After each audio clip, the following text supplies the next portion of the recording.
Hello, तो सबका welcome है हमारा। आज हम पढ़ेंगे बी फार्मा चैप्टर 1 यूनिट 1 हमारी HAP human anatomy and physiology.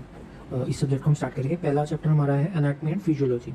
तो सबसे पहले हम देखते हैं एनाटमी से हम क्या समझते हैं। एनाटमी से आप क्या समझते हो? तो किसी भी चीज़ की जो हमारी स्ट्रक्चरल जो हमारी स्टडी होती है उस चीज़ को हम क्या बोलते हैं? एनाटमी बोल देते हैं। फॉर एग्जाम्पल, जैसे मान लो ये एक ह्यूमन आई है, ठीक है। तो हमने इसका स्ट्रक्चर जो है कि वो कैसे दिख रही है हमें, कैसे मतलब क्या उसका मेन स्ट्रक्चर अंदर से दिखता है हमें, ठीक है। जैसे मान लो ये हमें अंदर से दिखता है, ये ऑप्टिक नर्व्स वगैरह होगी। तो मतलब ये कहने का मतलब ये है कि ये जो स्ट्रक्चर है इसकी जो हम स्टडी करते हैं ना, इसी को हम क्या बोल देते हैं? एनाटमी बोल देते हैं। जो हम इसके स्ट्रक्चर की स्टडी कर रहे हैं इसको हम क्या बोल देंगे? एनाटमी बोल देंगे। उसके बाद जो है हमारा इसमें लिखा हुआ है कि एनाटमी जो हमारा वर्ड है वो एक ग्रीक वर्ड से हमने डिराइव करा है, जिसका मतलब है एना और टॉम। एना का मतलब क्या होता है कि अप, और टोम का मतलब क्या होता है? कटिंग। तो इन द सेंस ये क्या रहता है कि हम किसी भी चीज़ का जब हम कटिंग अपार्ट, मतलब कि हम उसको अलग अलग करके जब हम उसको काट के देखते हैं और जब उसकी स्टडी करते हैं तो वो हमारी क्या कहलाती है? एनाटमी कहलाती है, ठीक है। ये जो हमारी ब्रांच ऑफ बायोलॉजी है, हमारी ब्रांच ऑफ बायोलॉजी ये डील करती है with the structure of the body and it's part. जो भी हमारे बॉडी के पार्ट है उनके हमारे मेन किससे बात करती है? स्ट्रक्चर से। कि सिर्फ स्ट्रक्चर देखती है कि स्ट्रक्चर क्या हमारा, उसकी जो हमारी स्टडी होगी या उससे रिलेटेड जो भी चीज़ होगी उसको हम एनाटमी की कैटेगरी के अंदर डालेंगे, ठीक है। अब जो हमारी एनाटमी होती है ना, इसके देखो पहले तो ये देख लो, जो एनाटमी होता है वो हमारा फोकस करता है कि बॉडी जो है वो बनी कैसे हुई है, कैसे ऑर्गन की शेप है, कैसे वो दिखते हैं, कैसे वो पोजीशन है, कैसे कैसे उनके पार्ट्स हैं और कैसे वो एक दूसरे पे मतलब कि एक दूसरे के इंटरडिपेंडेंट रहती है। मतलब कि एक दूसरे जैसी भी दिख सकती है और मतलब अलग अलग चीज़ें भी हो सकती है कि वो कैसे एडजस्टेड है। वो सारी चीज़ें हम किसके अंदर अंडर पढ़ेंगे? वो सारी चीज़ें हम पढ़ेंगे एनाटमी के अंदर, ठीक है। उसके बाद हमारे पास आती है ये ब्रांचेज ऑफ एनाटमी। क्या है ये? Branches of anatomy. तो ब्रांचेस ऑफ एनाटमी से आप क्या समझते हो? जो हमारी एनाटमी है उनको कई सारी ब्रांचेस के अंदर बांटा गया है ताकि हम उसकी आराम से स्टडी कर सकें। तो इसके मैं 5 एग्जांपल यहाँ पे दे रहा हूँ। तो सबसे पहला हमारे पास आता है ग्रॉस एनाटमी। ग्रॉस एनाटमी से मतलब है कि कोई भी बॉडी पार्ट जिसका हमें स्ट्रक्चर विजिबल होता है नेकेड आई से। अब जैसे कोई भी डेड बॉडी होती है तो उसका हम हार्ट का क्या कर सकते हैं? हम उसका हार्ट का स्ट्रक्चर मतलब हार्ट को हम देख सकते हैं ना आँख से कि हाँ हार्ट है कैसा। तो वो उसके बारे में जब हम पढ़ेंगे तो वो हमें माइक्रोस्कोप के अंदर तो देखना नहीं पड़ेगा। तो जो हम उसके हार्ट के स्ट्रक्चर को पढ़ेंगे वो सारी चीज़ें हमारी, या फिर हम वेन्स के स्ट्रक्चर को पढ़ रहे हैं या फिर ब्रेन के स्ट्रक्चर को पढ़ रहे हैं, स्पाइनल कॉर्ड के, तो वो सारी चीज़ें जो है हमारी वो ग्रॉस एनाटमी के अंदर आती है कि हम इनको क्या पढ़ रहे हैं, जो हमें देख पा रहे हैं। उसके बाद आती है हमारे पास माइक्रोस्कोपिक एनाटमी। माइक्रोस्कोपिक एनाटमी से क्या मतलब है? जो भी स्ट्रक्चर ऐसे हैं जो कि हम नेकेड आई से देख नहीं सकते और उनको खाली हम अंडर अ माइक्रोस्कोप देख सकते हैं, तो उन सब की जब हम स्टडी करते हैं तो उसको हम किस में डालते हैं? माइक्रोस्कोपिक एनाटमी की कैटेगरी के अंदर डालते हैं उनको। और उनको फिर हम तब पढ़ते हैं माइक्रोस्कोपिक एनाटमी के अंदर, जो भी ऐसे स्ट्रक्चर होते हैं फिर पार्ट्स होते हैं। उसके बाद होता है हमारे पास डेवलपमेंटल एनाटमी। डेवलपमेंटल एनाटमी मतलब कि कोई भी स्ट्रक्चर है उसमें कोई चेंज आ रहा है या उसमें कोई ग्रोथ हो रही है या डेवलपमेंट हो रही है, तो उसकी जो हम स्टडी करेंगे उसको हम क्या बोलेंगे? उसको हम बोल देंगे डेवलपमेंटल एनाटमी। डेवलपमेंटल एनाटमी का सबसे बेस्ट एग्जांपल कि मान लो कोई भी प्रेग्नेंट होती है लेडी, तो उसके अंदर जो जाइगोट होता है वो मतलब डिवाइड करता है बार बार, उसके बाद फिर वो फिटस एम्ब्रॉय वगैरह वो बनाता है। तो वो जो स्टेजेस आ रही है उसकी कैसे कैसे, जैसे मान लो इस स्टेज पर उसके पास हाथ नहीं है, फिर इस स्टेज पर उसके पास हाथ आ गए, ठीक है, यहाँ पर उसके पास हाथ नहीं है, यहाँ पर उसके पास हाथ आ गए, या फिर उसकी आइज़ डेवलप होगी। तो वो सारी चीज़ें जो है हमारे पास कि कैसे किस किस पॉइंट पे क्या क्या चीज़ें उसकी डेवलप हो रही है, उस सबको हम कहाँ पे पढ़ेंगे? उसको हम पढ़ेंगे डेवलपमेंटल एनाटमी के अंदर पढ़ेंगे। उसके बाद हमारे पास आता है सरफेस एनाटमी। सरफेस एनाटमी से क्या पढ़ते हैं? जो भी हमारे स्ट्रक्चरल एक्सटर्नल बॉडी फीचर्स हैं, ठीक है, या उनको हम पढ़ते हैं as comparing to internal structure के कंपेयर करके उनको हम पढ़ते हैं। तो वो सारी चीज़ें हमारी किस में आएगी? स्ट्रक्चरल एनाटमी के अंदर आएगी। फिर हमारे पास है systematic anatomy, study of body system. जो हमारी बॉडी के अंदर जितने भी फंक्शंस परफॉर्म होते हैं, तो हर एक स्पेसिफिक फंक्शन के लिए एक स्पेसिफिक सिस्टम है। जैसे आप डाइजेशन करते हो या फिर आप कोई भी खाना खाते हो तो उसको एब्जॉर्ब करने के लिए, उसके न्यूट्रिएंट्स लेने के लिए आपके पास पूरा जीआई ट्रैक है नहीं है? जीआई ट्रैक कह लो या डाइजेस्टिव सिस्टम है हमारे पास पूरा, ठीक है। तो जो हमारा डाइजेस्टिव सिस्टम है ना, तो ये एक टाइप का हमारा सिस्टम हो गया जो एक फंक्शन को परफॉर्म कर रहा है। तो ऐसे ऐसे सिस्टम्स की जब हम स्टडी करते हैं तो हमारे पास किस में आता है? सिस्टमेटिक एनाटमी के अंदर आता है वो। उसके बाद हमारे पास है फिजियोलॉजी। फिजियोलॉजी से आप क्या समझते हो? जैसे हमने पढ़ा कि एनाटमी के अंदर तो हम स्ट्रक्चर पढ़ते हैं कि भाई उसका स्ट्रक्चर कैसा है, ऐसे ही जब हमारे पास फिजियोलॉजी आ जाती है तो फिजियोलॉजी के अंदर हम क्या पढ़ते हैं कि उस स्ट्रक्चर का फंक्शन क्या है या वो फंक्शन कैसे कर रहा है वो पार्ट, वो चीज़ हम किसके अंदर पढ़ेंगे? वो चीज़ हम पढ़ेंगे फिजियोलॉजी के अंदर पढ़ेंगे। तो अब हमने इसको कैसे डिराइव करा है? फीसिस और लोगस से, जो कि हमारा ग्रीक वर्ड है फिर से अगेन। अब फीसिस का मतलब होता है नेचर, ठीक है, और उसके बाद लोगस का मतलब स्टडी। तो किसी भी हमारे बॉडी पार्ट का क्या नेचर है, उसकी जो हम स्टडी करेंगे या वो कैसे फंक्शन करता है, वो चीज़ हमारी फिजियोलॉजी के अंदर काउंट होगी और वो चीज़ हमारी फिजियोलॉजी कहलाएगी। ये ब्रांच ऑफ बायोलॉजी है जो कि डील करती है फंक्शन से और उसकी एक्टिविटी। अब किसकी एक्टिविटी? किसी भी बॉडी पार्ट की पर्टिकुलर या फिर किसी भी एक ऑर्गन की। ये हमें एक्सप्लेन करती है हाउ बॉडी स्ट्रक्चर वर्क, जो हमारा बॉडी स्ट्रक्चर है वो कैसे काम करता है टू मेंटेन लाइफ को मेंटेन करने के लिए हमारा जो बॉडी स्ट्रक्चर है वो कैसे काम करता है। अब फिर से हमने इसकी, अब जैसे हमने एनाटॉमी की हमने कई सारी ब्रांचेस पढ़ी थी, वैसे अब हम इसकी ब्रांचेस भी पढ़ लेंगे। इसकी भी हमने 5 ब्रांचेस लिखी है जो हम पढ़ेंगे। सबसे पहले हमारे पास आएगी सेल फिजियोलॉजी, जिसके अंदर हम स्टडी करेंगे सेल के फंक्शन की, जो हमारे सेल है वो फंक्शन कैसे करता है, वो सारी किस्में आएगी सेल फिजियोलॉजी के अंदर। उसके बाद हमारे पास आती है ऑर्गन फिजियोलॉजी, कोई भी पर्टिकुलर ऑर्गन है वो कैसे फंक्शन करता है, ये तो नाम से ही पता चल रहा है, तो वो चीज़ हम कहाँ पे पढ़ेंगे? ऑर्गन फिजियोलॉजी के अंदर।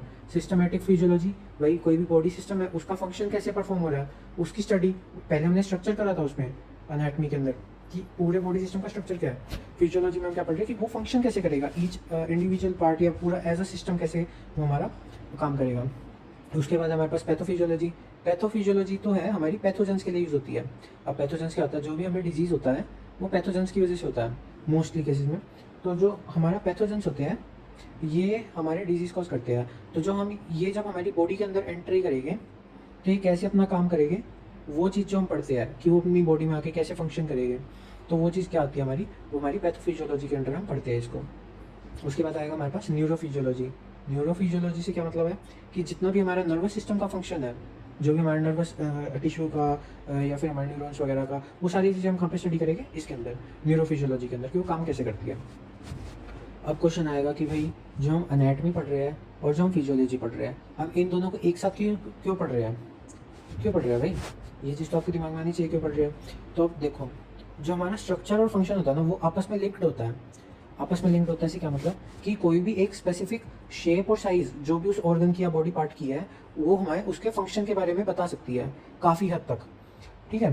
तो ये चीज़ हमें पता चलती है। जैसे अब हमारी आइज़ का ये एग्जांपल लिया था, तो उसके अंदर मान लो ये पीछे जो वो होता है, तो यहाँ पे स्क्रीन सी होती है और यहाँ पे लेंस लगा होता है, तो हमें थोड़ा थोड़ा तो अंदाज़ा आ ही रहा है कि लेंस लगा हुआ है तो यहाँ पे इमेज बनती होगी, और फिर यहाँ पे ऑप्टिक नर्व्स जा रही है जो ब्रेन से कनेक्ट हो रही है, तो ये हो सकता है कि यहाँ पे ये हमारी वो ये क्या कहते हैं कि सिग्नल्स बन के इसके थ्रू जा रहे होंगे हमारे ब्रेन के पास। तो स्ट्रक्चर से हमें काफ़ी बारी क्या होता है कि पता चल जाता है पहले ही कि जो हमने पढ़ रहे हैं उसके फंक्शन के बारे में भी हमें आइडियाज़ हो जाते हैं, ठीक है।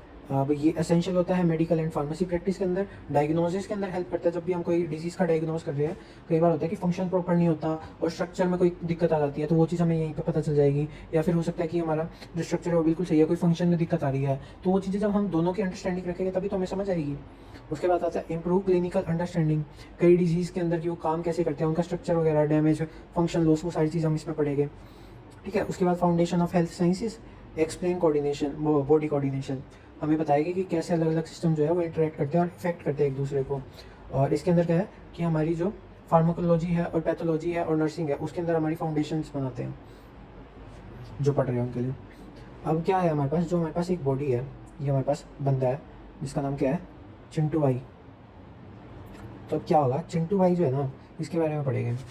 तो चिंटू भाई की जो बॉडी है ना, तो चिंटू भाई सोच रहे हैं कि भाई मैं इतना बड़ा हूँ तो मेरे अंदर कई सारे सिस्टम भी है, ऑर्गन भी है, टिश्यू भी है, ठीक है, और एटम मॉलिक्यूल्स भी है। हमने पढ़ा हुआ है कि हम सारे एटम से मिलकर बने हुए हैं। तो वो सोच रहा है भाई ये कैसे पॉसिबल है मेरे अंदर कि ये सारी चीज़ें हैं, तो उस चीज़ को हम पढ़ेंगे। अब तो इसके अंदर क्या करते हैं, जो हमारी ह्यूमन बॉडी होती है वो एक ऑर्गेनाइज्ड वे में रहती है और एक हिरार्की के अंदर, हिरार्की मतलब कि एक पूरा स्ट्रक्चर होता है जिस वे में ये सारी चीज़ें चल रही है कि छोटा छोटे से बड़ा बनेगा, थोड़ा फिर और बड़ा बनेगा, फिर हमारे पूरे चिंटू भाई बन जाएंगे, मतलब इस सेंस में। उसके बाद starting from smallest chemical unit से बनेंगे और फिर एक कंप्लीट ऑर्गेनिज्म के ऊपर बनेंगे। हर लेवल पे थोड़ा थोड़ा कॉम्प्लेक्स हो जाएगा प्रीवियस लेवल से, और डिपेंड करता है उनके फंक्शन पे और लेवल्स पे, ठीक है। अब जो हमारे सबसे पहले पढ़ेंगे कि जो हमारे पास एटम्स होते हैं, मॉलिक्यूल्स होते हैं, वो सारे क्या बनाते हैं हमारे पास, वो हमारे सारे क्या बनाते हैं, केमिकल्स बनाते हैं। तो ये हमारी क्या आ गई, फर्स्ट स्टेज आ गई कि इसके अंदर हमारे जितने भी एटम्स मॉलिक्यूल्स हैं वो सारी चीज़ें हमारे इसमें आ जाएगी।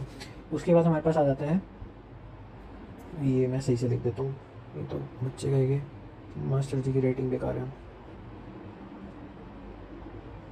ठीक है। उसके बाद जो हमारे ये कई सारे एटम्स हैं, मॉलिक्यूल्स हैं, ये सारे मिलके कई कई केमिकल्स बनाएंगे और वही केमिकल्स हमारे मिलके क्या बनाएंगे, फिर सेल बनाएंगे। एक फर्स्ट स्ट्रक्चरल यूनिट बनाएंगे, first structural and functional unit बनाएंगे, जिसको हम क्या बोलते हैं, स्ट्रक्चरल और फंक्शनल यूनिट बना देंगे, जिसको हम बोलते हैं सेल। ठीक है, उसके बाद ये हमारे कई कई सेल बन के मिल के बना देंगे, हमारे पास टिश्यू बना देंगे। ये एक सेल हो गया, ये 2 सेल हो गया, ये 3 सेल हो गया, तो ये मतलब आपस में मिलके एक टिश्यू बना देंगे जो कि एक पर्टिकुलर फंक्शन करेंगे, और इसमें सारे सेम टाइप के सेल्स होंगे, है या नहीं। और जो हमारे टिश्यूज़ है, टिश्यूज़ मिलकर हमारे क्या बना देंगे, ऑर्गन्स बना देंगे। ऑर्गन से फिर हमारे ऑर्गन सिस्टम बन जाते हैं ऐसे ही, और ऑर्गन सिस्टम से फिर हमारे चिंटू भैया बन जाते हैं, या फिर कहूँ तो हमारा एक ऑर्गेनिज्म, एक इंसान या फिर कोई एनिमल भी हो सकता है, उसके अंदर भी सब में ही ऐसे स्ट्रक्चरल हियरार्की होती है, और फिर उससे हमारा ऑर्गेनिज्म बनता है। अब ये एक एक लेवल है। जो हमारा केमिकल लेवल है, सिंपलेस्ट लेवल है, इंक्लूड एटम्स। इसके अंदर हमारे पास कार्बन, हाइड्रोजन, ऑक्सीजन वगैरह मिल जाएंगे, मॉलिक्यूल्स मिल जाएंगे, पानी का, प्रोटीन का, कार्बोहाइड्रेट्स का, ये हमारे सारे क्या मॉलिक्यूल्स है।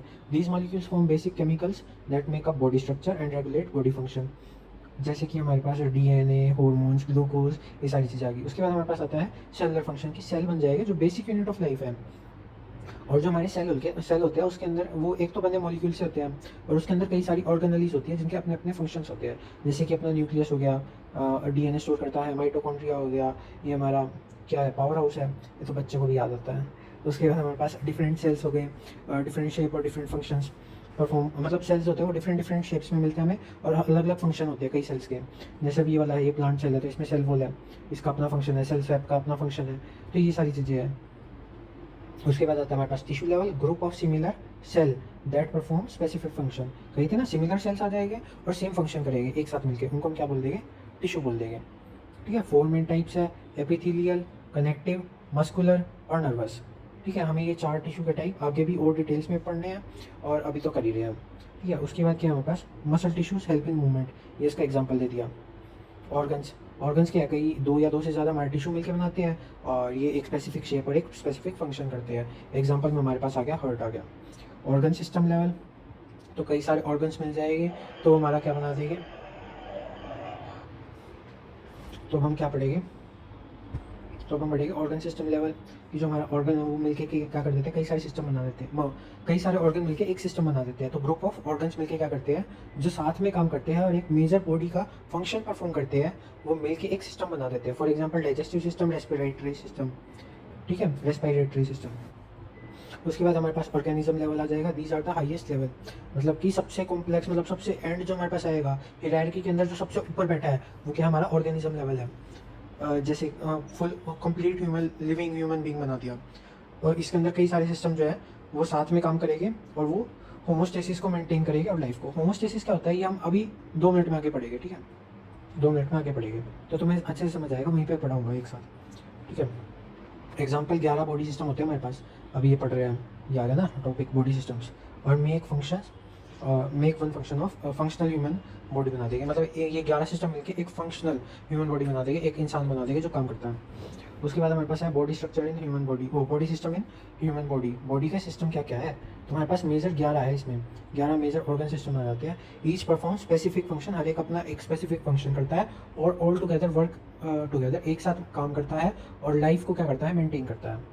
सबसे पहले आता है हमारे पास नर्वस सिस्टम। मेन पार्ट इसके अंदर क्या क्या है, मतलब इसके अंदर ऑर्गन्स वगैरह क्या क्या यूज हुए हुए हैं, वो सारी चीज़ें आएगी इसमें। तो हमारे पास क्या है इसके अंदर, हमारे इसके अंदर ब्रेन है, स्पाइनल कॉर्ड है, नर्व्स है, सेंस ऑर्गन्स है। ठीक है, इसका फंक्शन क्या होता है, कोई भी हमारा स्टिमुलस होता है ना, उसको ये लेता है, उसको प्रोसेस करता है और आगे भेजता है, बस ये इसका काम होता है मेन। बट इसमें क्या लिखा है, control body activities and quickly using electrical signal. भाई स्टिमुलस आया, उसको इलेक्ट्रिक सिग्नल से लिया, कंट्रोल बॉडी एक्टिविटीज़, मतलब कोई भी बॉडी की एक्टिविटी, या फिर मान लो आपने किसी गर्म चीज़ पर हाथ रख दिया, तो आपकी बॉडी की एक्टिविटी थी ना वो कि आपने उसके ऊपर हाथ रखा, पर वो सही नहीं है, आपकी स्किन बर्न हो रही है, तो आपको सेंसेशन होगी, वो सारे स्टिमुलस होता है, वो क्या करेगा, इलेक्ट्रिक सिग्नल के थ्रू हमारे पास यहाँ से आएगा, और फिर वो नर्वस सिस्टम के थ्रू आएगा, और फिर वो वहीं पे ब्रेन इसको थिंक करेगा, और फिर उसके बाद वो वापस बाहर आएगा, फिर हमारी मूवमेंट करा देगा। अब इसमें मेमोरी और रिफ्लेक्सेस, ये इन सब में काम आता है साथ में। उसके बाद हमारे पास कार्डियोवैस्कुलर सिस्टम क्या है, या सर्कुलेटरी सिस्टम कह लो। इसका मेन पार्ट होता है हार्ट, ब्लड वेसल्स। ठीक है, फंक्शन क्या होता है कि खून ऑक्सीजन, मतलब खून के थ्रू जो है ऑक्सीजन, न्यूट्रिएंट्स और हार्मोन्स जो होते हैं, इनको ये क्या करता है आगे, मतलब ट्रांसपोर्ट करता है, वेस्ट को भी रिमूव करने का काम करता है। मेंटेन ब्लड प्रेशर को मेंटेन करेगा, बॉडी टेम्परेचर को, जो हमारा खून होता है वो हमारे बॉडी टेम्परेचर को वो करता है, पीएच को भी मेंटेन करता है बॉडी के अंदर। ठीक है, तो वो सारे फंक्शन किस में आएंगे, कार्डियोवैस्कुलर सिस्टम के अंदर। अब रेस्पिरेटरी सिस्टम आ गया हमारे पास। रेस्पिरेटरी सिस्टम कौन सा होता है, जहाँ से हम सांस लेते हैं, लंग्स में हमने सांस ली, खून में ऑक्सीजन जाएगा कहाँ से, रेस्पिरेटरी सिस्टम के थ्रू। इसमें हमारे पास nose, trachea, bronchi, lungs, alveoli, ये सारे इसके अंदर हम पार्ट्स आएंगे।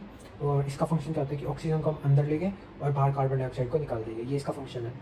ठीक है। हेल्प इन स्पीच, जो हमारे पास लैरिंग्स होता है, उसके अंदर हम वॉइस बॉक्स होता है, तो वॉइस बॉक्स से क्या आता है, हमारी स्पीच आती है कि जो हमारी एयर अंदर से हम बाहर निकालते हैं तो वो वॉइस बॉक्स पर टकरा के वाइब्रेट करती है और उससे हमारी साउंड निकलती है। एसिड बेस बैलेंस में भी काम करता है। एसिड बेस में कैसे काम करता है, तो जो हमारे पास होता है बाइकार्बोनेट आयन होता है, ठीक है, तो वो कार्बन की प्रेजेंस, अगर कार्बन ज़्यादा है तो ये बाइकार्बोनेट आयन भी ज़्यादा बनता है। और जो बाइकार्बोनेट आयन है ना, ये ब्लड के अंदर होता है, तो ये हमारे ब्लड का पीएच बढ़ा देता है और बॉडी का फंक्शन सही नहीं हो पाता। तो उसके बाद हमारे पास आता है डाइजेस्टिव सिस्टम। ठीक है। डाइजेस्टिव सिस्टम के हमारे मेन पार्ट होता है माउथ, इसोफेगस, फूड पाइप जिसको हम कहते हैं, स्टमक, इंटेस्टाइन, लीवर, पेनक्रियाज, ये सारे हमारे डाइजेस्टिव सिस्टम के हैं। Functions, break down food into nutrients, food को न्यूट्रिएंट्स में बदल देता है, absorb nutrients and eliminate solid waste. जो हमारा खाना खाया उसके हमारे जो न्यूट्रिएंट्स है उसको क्या करेगा, तोड़ देगा और उसको सिंपलेस्ट फॉर्म में डाल देगा और फिर उसको एब्जॉर्ब कर लेगा और फिर उसके बाद जो वेस्ट बचेगा उसको हमारा बाहर एलिमिनेट कर देगा। उसके बाद हमारे पास आता है एंडोक्राइन सिस्टम। एंडोक्राइन सिस्टम में हमारे ग्लैंड्स आते हैं, जैसे pituitary, thyroid, adrenal, pancreas, ovaries, testis, ये सारे हमारे क्या है, ग्लैंड्स हैं। इनका फंक्शन है कि हार्मोन को रिलीज़ करेंगे और ये कंट्रोल करते हैं ग्रोथ को, मेटाबॉलिज्म को, रिप्रोडक्शन को, इन सभी फंक्शंस को ये क्या करते हैं, कंट्रोल करते हैं। उसके बाद हमारे पास आता है इम्यून सिस्टम, जिसको हम लिम्फेटिक सिस्टम भी बोलते हैं, जो हमारा लिम्फ होता है। तो इसके मेन पार्ट में क्या क्या आता है, lymph node, spleen, thymus, lymph vessel, white blood cells, ये सारी इसके क्या है, मेन पार्ट्स हैं। फंक्शन क्या है, बॉडी को प्रोटेक्ट करेगा इन्फेक्शियस डिजीज से, returns leaked fluid back to blood. तो क्या होता है, जो हमारे पास ब्लड वेसल से ब्लड आता है ना, ठीक है, वो यहाँ पे आया, यहाँ पे हमारा सेल है, तो ये सारा ब्लड वेसल यहाँ पे आके ना यूँ समझ लो ओपन हो जाता है एक टाइप से, मतलब यहाँ सारे में क्या आ जाता है, ब्लड आ जाता है वेसल से निकल के। ठीक है। और जो ये है ना, इसमें से जितने न्यूट्रिएंट्स अंदर जाने हैं, जितना वेस्ट बाहर निकलना है, वो सारा हो जाता है काम। तो ये जो बच जाता है ना, उसके बाद यहाँ पे एक वेन जाती है, तो ये जितना इसमें एब्जॉर्ब हुआ ठीक है, जो ये बच गया थोड़ा सा पार्ट, ये क्या आ जाएगा, ये यहाँ नीचे बह के एक अलग वेन में आ जाएगा, इसको हम क्या बोल देंगे, लिम्फ वेसल। ठीक है। तो ये क्या लिखा हुआ है कि जितना भी हमारा फ्लूइड जो बच गया उसको यहाँ पे वापस ये जुड़ के और इसी में आ जाती है। तो ये लिम्फ वेसल हमारा जितना भी फ्लूइड एक्सेस में हमारा वहीं पे रह गया था उसको वापस ब्लड तक पहुँचा देगी, ये काम होता है इसका। उसके बाद हमारे पास आता है एक्सक्रीटरी, जिसको हम यूरिनरी सिस्टम भी बोल सकते हैं। मेन पार्ट इसमें kidney, ureters, urinary bladder, urethra. Functions में इसके क्या काम आएगी, वेस्ट को बाहर निकालेगा, maintain water and salt balance, pH को भी मेंटेन करेगा। ठीक है, लिख सकते हो, पीएच मेंटेन करेगा। उसके बाद हमारे पास आता है स्केलेटल सिस्टम। मेन पार्ट्स में बोन्स, जॉइंट्स, कार्टिलेज प्रोवाइड क्या करेगा, फंक्शन क्या है, सपोर्ट और शेप देंगे, प्रोटेक्ट द ऑर्गन्स को प्रोटेक्ट करेगी, जो हमारा रिब जो होता है वो हमारे हार्ट को प्रोटेक्ट करता है उसी तरह से। उसके बाद क्या है, मस्कुलर सिस्टम। मस्कुलर सिस्टम में हमारे पास मेन पार्ट आएगा skeletal muscles, smooth muscles, cardiac muscles. इनका काम क्या है, एक तो हमारे मूवमेंट में, हीट प्रोडक्शन में काम आएगा और पोस्चर के अंदर काम आएगा। रिप्रोडक्टिव सिस्टम, मेन पार्ट्स में टेस्टिस, पेनिस, प्रोस्टेट मेल के अंदर और फीमेल के अंदर, ओवरीज, यूट्रस, फैलोपियन ट्यूब, ये सब किसके आएगा, फीमेल के अंदर। फंक्शन क्या आएगा, स्पर्म और एग को ये क्या करेंगे, बनाएंगे, सपोर्ट करेंगे fertilization, pregnancy and child birth को। इंटीग्यूमेंट्री सिस्टम, इसके अंदर क्या आएगा हमारे पास, स्किन, हेयर, जो भी हमारे स्किन हो गया, हेयर हो गया, नेल्स हो गया, या फिर हमारा स्वेट ग्लैंड हो गया, जितना भी हमारा स्किन वाला पोर्शन आ जाता है ना, अब इसी में हमारे स्वेट ग्लैंड्स भी होते हैं, नेल्स भी इसी में होते हैं, हेयर भी इसी पे होते हैं। तो ये सारा जो हमारा पूरा पार्ट आ गया, इसको हम बोलते हैं इंटीग्यूमेंट्री सिस्टम। ठीक है, वही उसी को हम पढ़ेंगे। इसका काम करता है, प्रोटेक्ट करता है बॉडी को फ्रॉम एनवायरनमेंट। अगर मान लो कोई भी डस्ट पार्टिकल है और यहाँ पे मान लो कोई भी ऑर्गन है, मान लो यहाँ पे आपका ब्रेन है, ठीक है, ब्रेन है मान लो फॉर एग्जांपल, ये ब्रेन आपका, तो डस्ट पार्टिकल को ये ब्रेन में नहीं घुसने देगा क्योंकि यहाँ पे स्किन की प्रोटेक्टिव लेयर है। या फिर मान लो कुछ भी अगर हॉट सब्सटेंस गिर गया, मान लो यहाँ पे गर्म पानी गिर गया, ये गर्म पानी है ये, ठीक है, ये यहाँ पे गिर गया कैसे भी, तो वो डायरेक्ट ब्रेन पे नहीं गिरेगा, वो पहले स्किन पे गिरेगा। तो इसको क्या करिए, प्रोटेक्ट करिए। अब ये टेम्परेचर को कंट्रोल करने में काम आता है और सेंसेशन के अंदर काम आता है। उसके बाद हमारे पास आते हैं लाइफ प्रोसेसेस। लाइफ प्रोसेसेस क्या होते हैं, लाइफ प्रोसेसेस वो प्रोसेसेस होते हैं जो एक लिविंग ऑर्गेनिज्म शो करता है, लिविंग ऑर्गेनिज्म परफॉर्म करता है, परफॉर्म्स। ये हमारी क्या होती है, ये हमारी होती है लाइफ प्रोसेसेस होते हैं, इनको हम लाइफ प्रोसेसेस कहते हैं।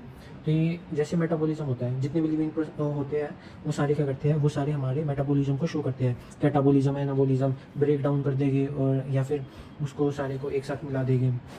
तो वो सारी चीज़ें क्या आती है, केमिकल रिएक्शन सारे इंक्लूड बॉडी में, वो मेटाबॉलिज्म में आती है। ठीक है, कोई नया सब्सटेंस बन रहा है वो सब। तो provide energy, build new material, break down of glucose, ATP, glucose को बना देंगे एटीपी, मतलब उसका ब्रेक डाउन कर देंगे। वो सारी चीज़ें क्या है, हमारी मेटाबॉलिज्म के अंडर आएगी। रिस्पॉन्सिवनेस, रिस्पॉन्सिवनेस बॉडी की एबिलिटी है सेंस करने की, रिएक्ट करने की, कोई भी हमारा इंटरनल और एक्सटर्नल एनवायरनमेंट में चेंज आता है तो उसको हम रिस्पॉन्सिवनेस कहते हैं। अगर किसी ने थप्पड़ मारा तो आपके एक्सटर्नल एनवायरनमेंट में चेंज आया ना, तो वो आप उसको रिस्पॉन्स करोगे ना, तो वो चीज़ हमारी रिस्पॉन्सिवनेस है कि कोई भी हमारा स्टिमुलाई हुआ है उसको रिस्पॉन्स करता है। अब कई सारे प्लांट्स में नहीं देखने को मिलता, पर जो टच मी नॉट प्लांट होता है उसके अंदर देखने को मिलता है। तो वही लिखा हुआ है कि हैंड को हम पुल आउट कर लेते हैं जब कोई भी गर्म ऑब्जेक्ट के ऊपर हम रखते हैं, तो हम उसको जल्दी से पीछे कर लेते हैं।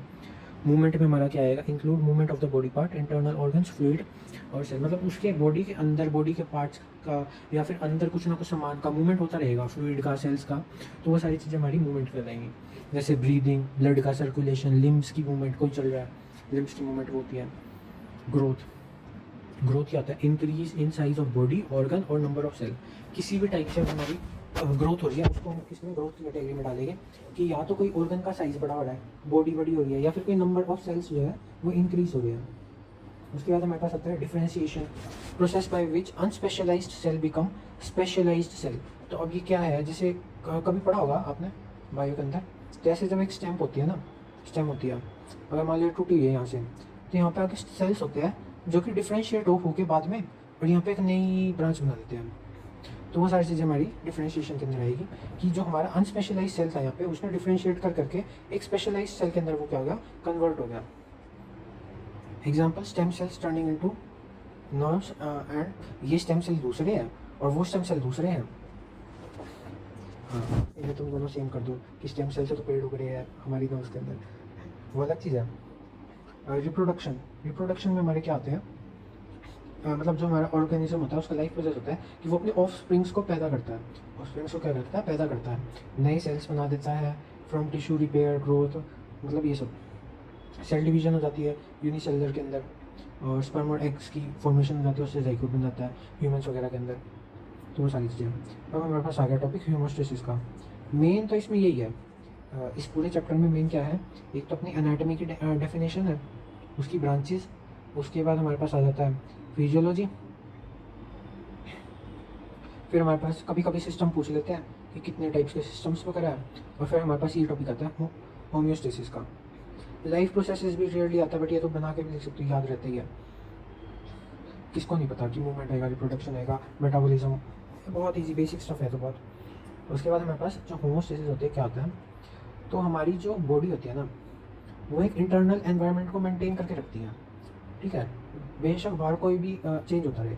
मान लो यहाँ पे एक चिंटू है, ठीक है, इसकी बॉडी का टेम्परेचर है 37 डिग्री सेल्सियस मान लो, ठीक है, और बाहर चल रही है हवा, ठीक है, बर्फ़ पड़ रही है, स्नोबॉल्स हो रही है, बाहर का टेम्परेचर है -4 डिग्री सेल्सियस, पर जो चिंटू भाई है ना, इसकी बॉडी का टेम्परेचर यही रहेगा, थोड़ा बहुत ऊपर नीचे हो सकता है, 36, 35 या फिर 38 वगैरह, मतलब थोड़ा बहुत ऊपर नीचे हो सकता है, पर अप्रोक्स ये टेम्परेचर रहेगा। तो अब क्या हो गया कि इंटरनल जो हमारा एनवायरनमेंट है वो हमारा मेंटेन्ड है, चाहे एक्सटर्नल हमारा -4 है। और अब मान लो कि जो चिंटू भाई है वो फिर से खड़े हैं, चलो इरेज कर देते इसको, तो चिंटू भाई है, तो भाई अब ये फिर से खड़े हैं, अब इनका फिर से वही है 37 डिग्री सेल्सियस है, पर इस बार क्या हो रहा है, धूप बहुत तेज है और हवा नहीं चल रही है, तो अप्रोक्स इसका 37 ही रहेगा, 37 38 के आसपास, इससे ज़्यादा कम नहीं होएगा या ज़्यादा नहीं होएगा जल्दी से। तो जो ये एबिलिटी है हमारी बॉडी की कि वो एक इंटरनल एनवायरनमेंट को मेंटेन करके रखती है, चाहे एक्सटर्नल एनवायरनमेंट कोई भी चेंज क्यों ना है, उस चीज़ को हम क्या बोलते हैं, उस चीज़ को हम बोलते हैं होम्योस्टेसिस। उस चीज़ को हम क्या बोलते हैं, होम्योस्टेसिस बोलते हैं उस चीज़ को। ठीक है, उसके बाद ये वही लिखा हुआ है, is the process by which human body maintain a stable internal environment को मेंटेन करेगी, चाहे बाहर कुछ भी चेंज है एक्सटर्नल एनवायरनमेंट में, पर इंटरनल एनवायरनमेंट को मेंटेन करने का काम क्या है, होमोस्टेसिस कहलाएगा। वर्ड कम फ्रॉम, जो हमारा होमोस्टेसिस है कहाँ से आया, सेम, होम्यो से मतलब सेम, स्टेटिस से मतलब स्टैंडिंग स्टिल, उसके बाद हमारे पास आता है पर्पस ऑफ होम्योस्टेसिस। होम्योस्टेसिस का काम क्या है हमारी बॉडी के अंदर।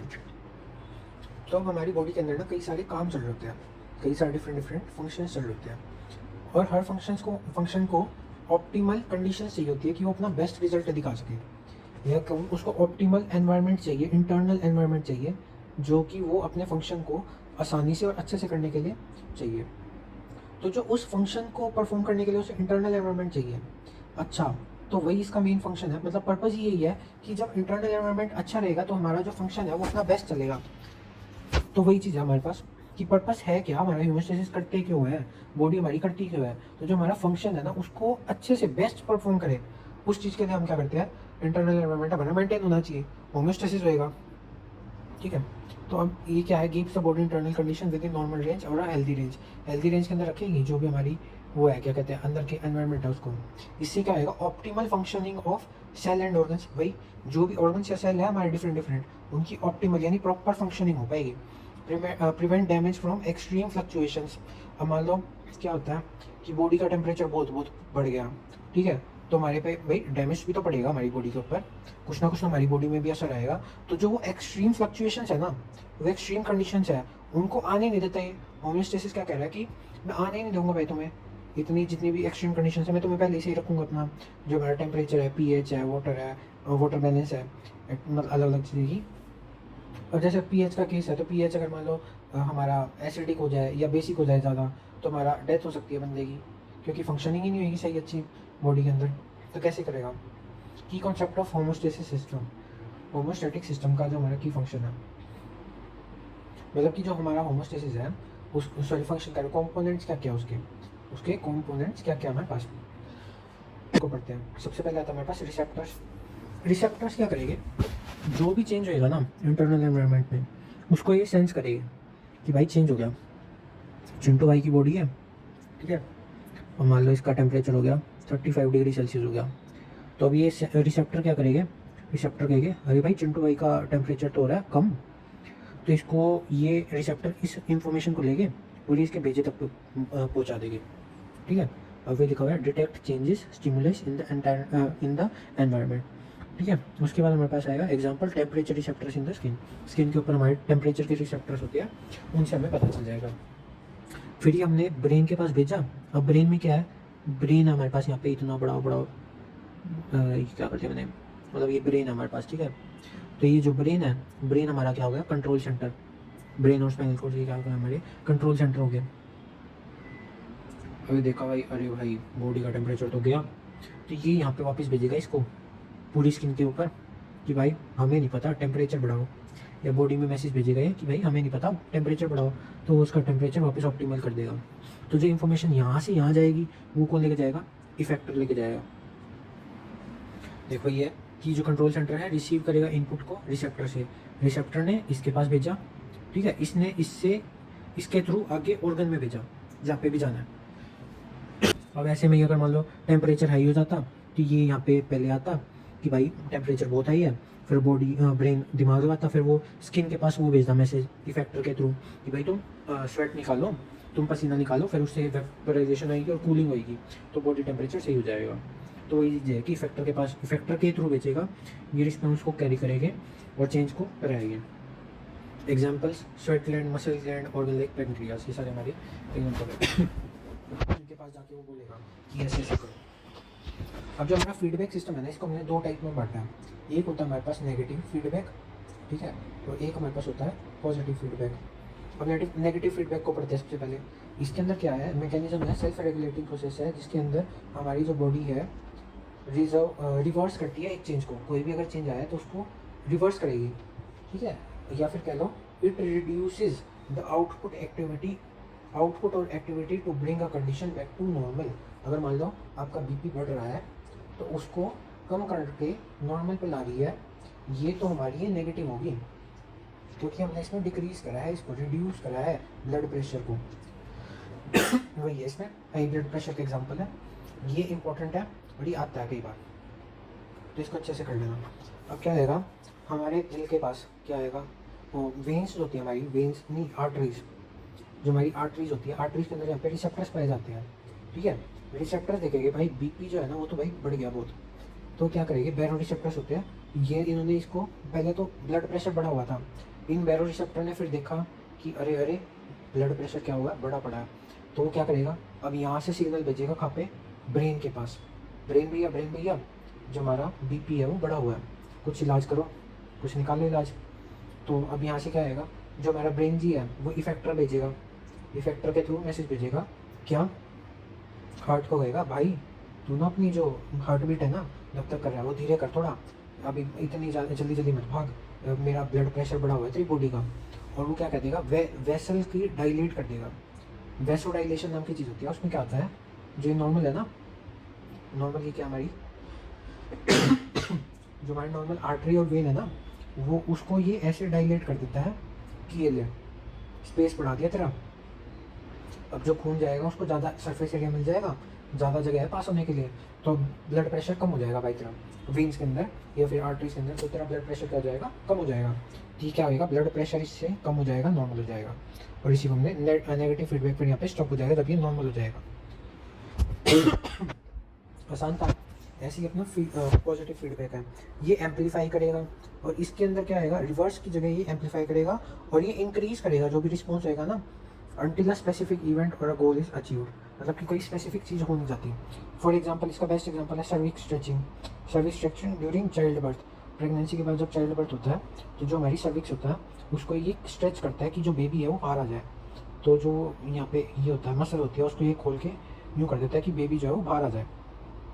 तो ड्यूरिंग लेबर के टाइम पे, लेबर मजदूरी नहीं, लेबर यानी डिलीवरी के टाइम पे, जब मदर डिलीवर कर रही होती है तो क्या होता है उस टाइम पे, तो जो हमारा बेबी होता है ना वो सर्विक्स पे मतलब प्रेशर डालता है, ठीक है, और वो हल्का हल्का इसको स्ट्रेच करता है। फिर हमारे यहाँ पे वापस होते हैं स्ट्रेच रिसेप्टर होते हैं, वो क्या करेंगे, जो भी सिग्नल है ना, स्ट्रेच रिसेप्टर का है, रिसेप्टर का काम है तो वो सिग्नल लेगा ब्रेन पे भेज देगा, भाई तो अपने आप देख, इसका बस यहाँ से उठा के यहाँ पे फेंकना है काम, ये काम है। फिर जो प्लेन है वो भाई कहेगा पिट्यूटरी ग्लैंड को, ब्रेन नहीं होता ये पिट्यूटरी ग्लैंड, मतलब वहीं पे उसी लोकेशन पर क्या बोलेगा, भाई ऑक्सीटोसिन रिलीज़ करते हैं, ठीक है, ये ऑक्सीटोसिन को रिलीज़ कर देगा। इससे क्या आएगा, ऑक्सीटोसिन हमारा एक हार्मोन है, ठीक है। ऑक्सीटोसिन जो है वो एक स्ट्रॉन्गर यूट्राइन कॉन्ट्रैक्शन को कंडक्ट करेगा, यानी कि जो हमारी यूट्रस है उसकी वॉल को खींच देगा, कॉन्ट्रैक्ट कर देगा, ठीक है। उससे क्या आएगा, जो सर्विक्स है वो ज़्यादा स्ट्रेच हो जाएगी। जैसे मान लो ये यूट्रस है, ठीक है, तो ये सर्विस स्ट्रेच हो गया पहले ही, तो अभी क्या करेगा, यहाँ पे प्रेशर लगाएगा और जो बेबी है ना यहाँ पे उसका हेड तो होएगा ही, तो क्या करेगा, इस एरिया को यहाँ पे खोल देगा और फिर बेबी बाहर आ जाएगा, ऐसे से रहता है। और ये लूप कंटिन्यू रहता है, मोर ऑक्सीटोसिन जाएगा, ज़्यादा स्ट्रेचिंग होएगी, और कब एंड होएगा, जब बेबी की डिलीवरी हो जाएगी, ये चीज़ है। उसके बाद थोड़ी बहुत ये एनाटॉमिकल टर्म्स हैं, वैसे पेपर में कमी आती है बट इसको तुम पढ़ लो क्योंकि ये आगे आगे तुम्हें काम आएगी। एंटीरियर यानी कि front side of the body, आगे की तरफ, पोस्टीरियर यानी बैक साइड पे, ठीक है। उसके बाद है सुपीरियर यानी ऊपर या हमारे सर की तरफ, इंफीरियर यानी नीचे या फिर पैरों की तरफ, medial close to mid line of a body. जैसे मान लो ये हमारी बॉडी है, ठीक है, अपना हार्ट यहाँ पे है, मान लो लेफ्ट में हो गया ना, मेरा लेफ्ट तुम्हारा लेफ्ट अलग हो जाएगा, मतलब अंदाज़ा लगाना। तो ये जितना इसके पास होएगा ना, ठीक है, उतना ज़्यादा वो क्या आएगा, mid line of the body, medial होएगा वो, मतलब वो बहुत मीडियल होएगा, ऐसे होएगा।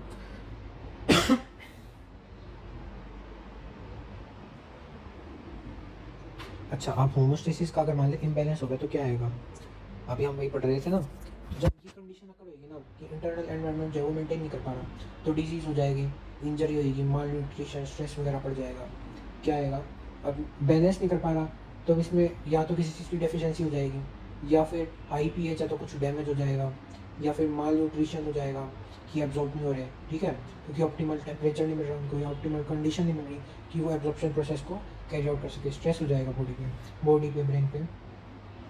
वही एग्जांपल में diabetes, high BP, dehydration, fever वगैरह। उसके बाद क्या है, उसके बाद हमारी बॉडी में कैविटीज़ होती है, कैविटी यानी कि खाली स्पेस होता है हमारी बॉडी के अंदर, जैसे बॉडी है तो इसके अंदर एक खाली स्पेस होता है, और इन्हीं को क्या कहते हैं, कैविटीज़ कहते हैं। इनके अंदर हमारे ऑर्गन्स वगैरह प्लेस्ड होते हैं। सबसे पहले आती है हमारी डोर्सल कैविटी। डोर्सल कैविटी अपनी दो है, क्रेनियल और वर्टिब्रल। क्रेनियल में हमारा दिमाग आता है और वर्टिब्रल के अंदर हमारी जो स्पाइनल कोड का एरिया है वो सारा उसके अंदर आता है। उसके बाद हमारे पास आता है वेंट्रल कैविटी। वेंट्रल कैविटी के अंदर हमारे पास आएगी थोरेसिक कैविटी, जहाँ पे हमारे पास हार्ट है, लंग्स है और ट्रेची है, वो सारी चीज़ें उसको हमने सब डिवाइड कर रखा है। प्लूरल कैविटी जो हमारे लंग्स के लिए होता है, लंग्स के ऊपर जो लेयर होती है उसको प्लूरल कहते हैं। और उसके बाद पेरिकार्डियल मसल होती है हार्ट के अंदर, इस वहाँ से नाम है इसका, पेरिकार्डियल जो हमारा नाम है वहाँ से आया है हमारे पास, ठीक है। उसके बाद एब्डोमिनल कैविटी होगी जिसके अंदर हमारे पास स्टमक, लीवर वगैरह ये सारी चीज़ें हैं। पेल्विक कैविटी होगी जहाँ पे हमारा ब्लड, रिप्रोडक्टिव ऑर्गन, किडनी वगैरह हो गए, वो सारी चीज़ें प्रेजेंट होगी। तो ये इसी के साथ हमारे पास पूरा चैप्टर ख़त्म हो जाता है। चैप्टर तो बहुत ईजी सा है, बहुत छोटा, कुछ भी नहीं है चैप्टर में, बाकी और तो कुछ है नहीं, पर फार्मा स्काई को फॉलो कर लेना, ठीक है। नोट्स देखते हैं नीचे डिस्क्रिप्शन में मिल जाएंगे।